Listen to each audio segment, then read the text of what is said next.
Assalamualaikum warahmatullahi wabarakatuh.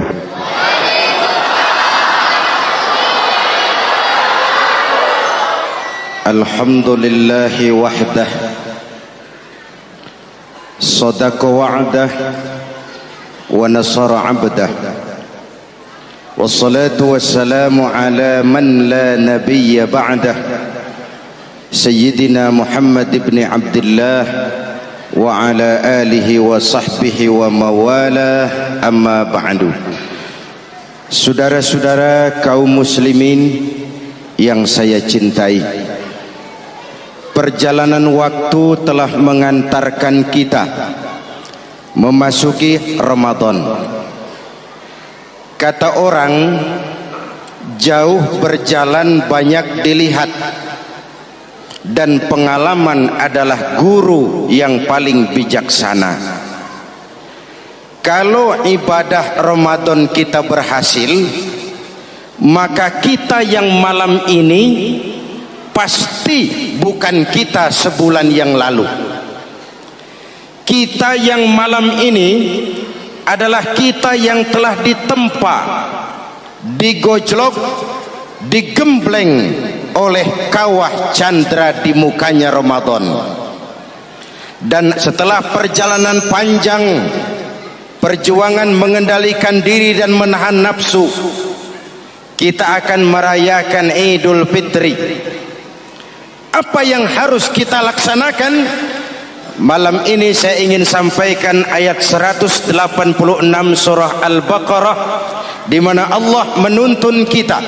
Pertama, walitukmilul iddata, hendaknya engkau sempurnakan jumlah bilangan hari puasamu. Puasa sebulan penuh, bisa 29, bisa 30 hari.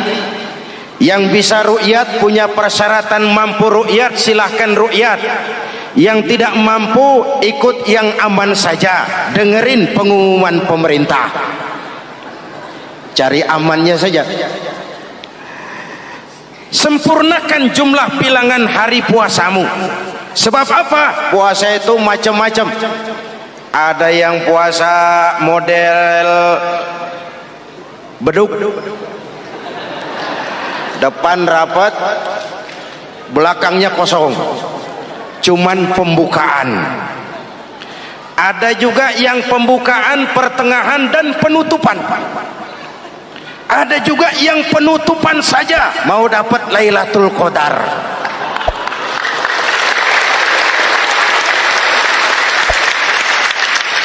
Allah berpesan, walitukmilul iddata, sempurnakan jumlah bilangan hari puasamu. Puasa itu sebulan penuh. Setelah selesai itu, walitukabbirullaha ala ma hadakum, hendaknya engkau agungkan, engkau bertakbir, mengagungkan Allah yang telah memberikan hidayah kepadamu. Tidak ada takbiran sebelum selesai Ramadan. Walitukmilul iddata, itu dulu, sempurnakan jumlah bilangan hari puasamu. Selesai baru walitukabbirullah. Jangan lebaran masih seminggu sudah Allahu Akbar, Allah ngigo. Walitukmilul iddata, sempurnakan dulu jumlah bilangan hari puasamu. Ini adab. Selesai, walitukabbirullah, baru engkau bertakbir, agungkan nama Tuhanmu. Kenapa? Ala ma hadakum, yang telah memberikan petunjuk dan hidayah kepada kita semua. Saudara, kalau bukan lantaran hidayah Allah, berat sebulan penuh enggak makan, lapar melilit perut, haus mencekik tenggorokan. Kalau bukan hidayah, berat melawan nafsu. Kalau bukan hidayah, berat melawan setan. Bagaimana enggak berat? Dia lihat kita, kita enggak lihat dia. Ini kan curang musuh begini. Semata-mata karena hidayah dari Allah. Intan paling mahal, mutiara paling berharga, tidak lain adalah hidayah. Saudara lihat dalam sejarah, kadang-kadang anak Nabi tidak dapat hidayah, tidak terpanggil terpanggil mengikuti kebenaran. Kan'an, anak Nabi Nuh. Betul? Kadang-kadang bapak Nabi tidak dapat hidayah. Azar, bapaknya Nabi Ibrahim. Ibrahim penegak tauhid, bapaknya produsen berhala. Kadang-kadang istri Nabi tidak mendapat hidayah, kafir, istrinya Nabi Lut. Kadang-kadang paman Nabi tidak dapat hidayah, ingkar, Abu Jahal, Abu Lahab, paman Nabi kita. Anak Nabi, bapak Nabi, istri Nabi, paman Nabi, hidayah tidak datang, mereka tidak terpanggil mengikuti kebenaran. Alhamdulillah, kita yang ponakan Nabi aja bukan,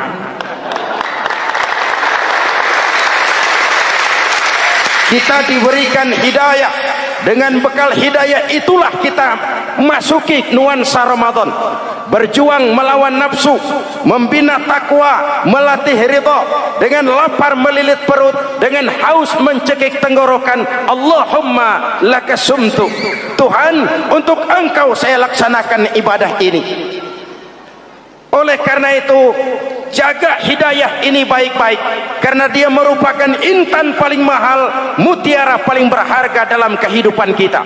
Diberikan kita kedudukan yang tinggi, alhamdulillah. Diberikan kita harta yang banyak, alhamdulillah. Tapi itu semua belum ada artinya ketimbang yang bernama hidayah.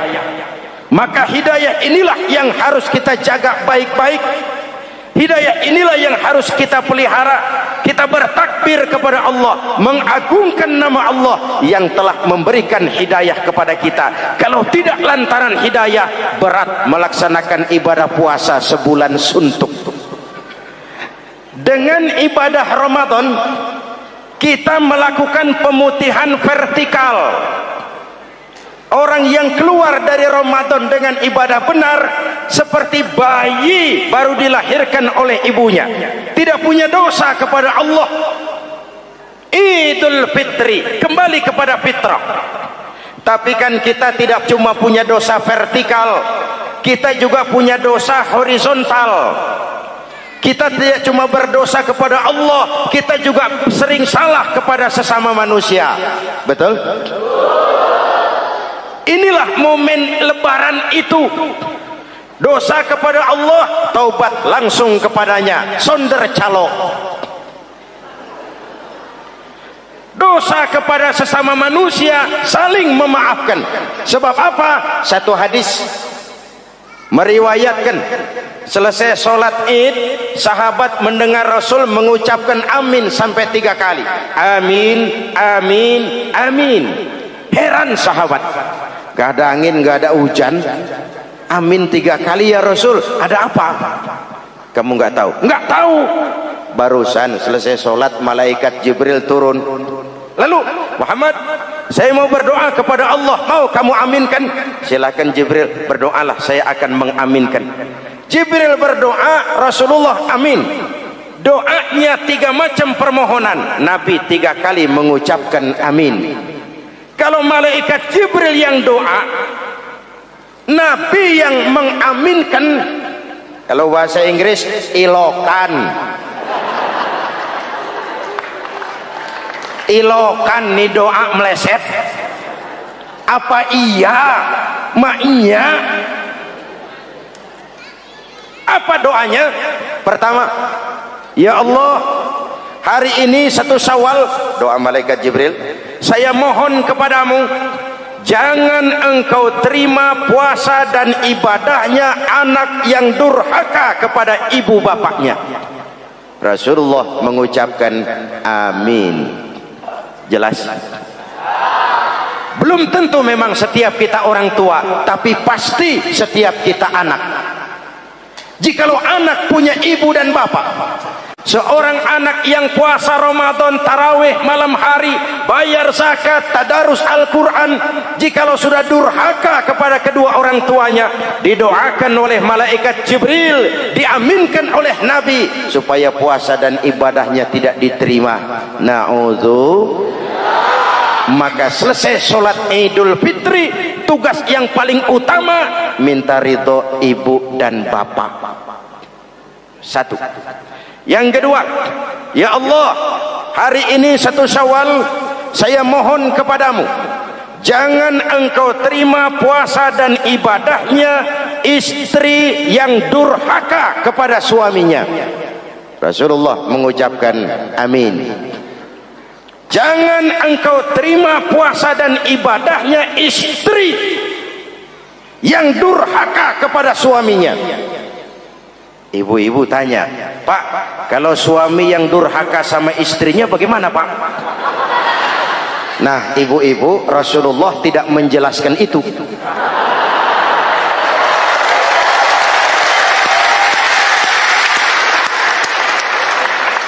Ya bukannya mau menang sendiri, memang hadisnya nggak sampai ke situ. Cuma nanti di akhirat yang akan disidang habis-habisan, dimintai pertanggungan jawab tentang rumah tangganya adalah suami, bukan istri. Nah, istri itu swarga manut, neraka katut.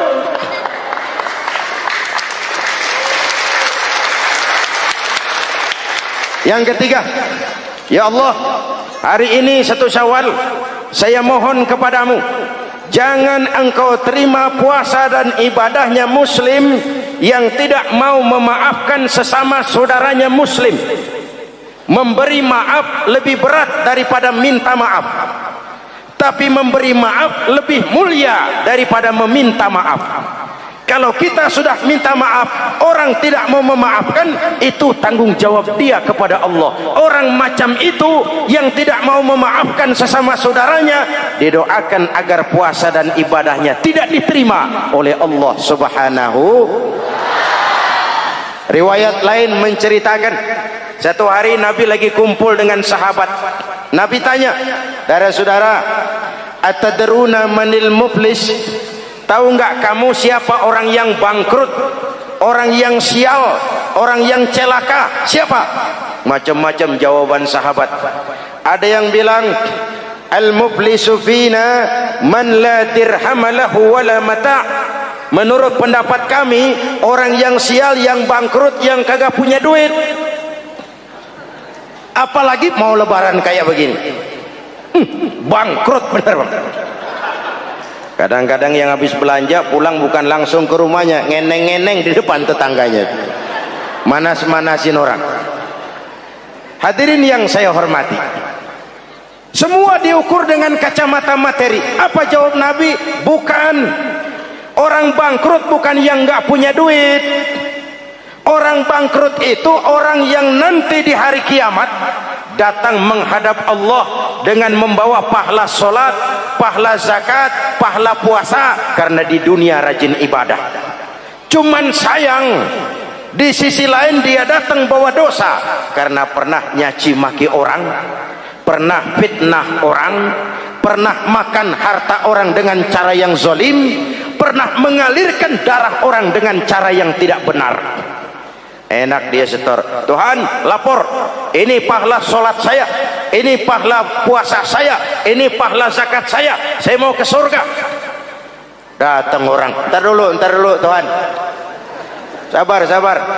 Ini orang memang di dunia rajin puasa, tapi saya pernah dicaci maki, lidahnya kotor, omongannya tajam, hancur hati saya oleh ucapannya. Panggil, sini Mas. Benar ini orang pernah kamu caci maki, kamu lontarkan kata-kata pedih dan kotor, kasar. Iya, siniin pahala sholatmu, kasihin orang yang kau caci maki, kasihin. Selesai, berangkat lagi, datang lagi orang. Sebentar Tuhan, dia memang di dunia bayar zakat, tapi dia pernah makan harta orang dengan cara yang zalim, makan harta yatim. Jadi pengurus yatim, yatimnya lapar, pengurusnya yang pada kenyang.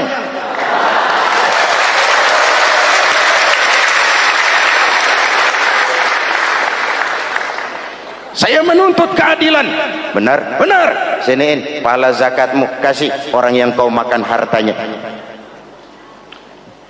Kalau kebaikannya habis, yang nagih datang terus, apa yang terjadi? Dosa orang yang dia sakiti diambil, diberikan kepada dia. Bangkrut nggak? Pahala dipretelin, dosa dikasih. Modal boros, tagihan utang datang terus. Bangkrut bin bangpak alias sial dangkalan. Tahu sial dangkalan? Itu namanya udah jatuh ketiban ember. Jatuhnya sakit, ketiban embernya bonyok. Kita tidak ingin jadi manusia yang rugi dan bangkrut. Karena itu, jikalau ibadah Ramadan memperbaiki hubungan kita kepada Allah, maka Idul Fitri dengan silaturahmi lebarannya memperbaiki hubungan antar sesama manusia, agar kita jangan termasuk golongan orang-orang yang bangkrut. Karena cuma baik hubungannya kepada Allah, tapi tidak baik hubungannya dengan sesama manusia. Ada orang yang pernah difitnah, ada orang yang pernah dicaci maki, ada orang yang pernah dijelek-jelekin, ada orang yang hartanya dia makan dengan cara yang zalim, ada orang yang dia alirkan darahnya, dia bunuh tanpa alasan yang benar. Itu semua akan jadi bebannya di akhirat nanti. Kalau dia menyangkut hakul adami, hak-hak manusia, maka kita harus minta maaf kepada yang bersangkutan. Rasul mengajarkan, ma min muslimaini yaltaqiyani fayatasafahani illa ghafarallahu dzunubahuma. Apabila dua orang Islam bertemu lalu bersalam-salaman, Allah hapuskan dosa yang terjadi di antara kedua orang itu.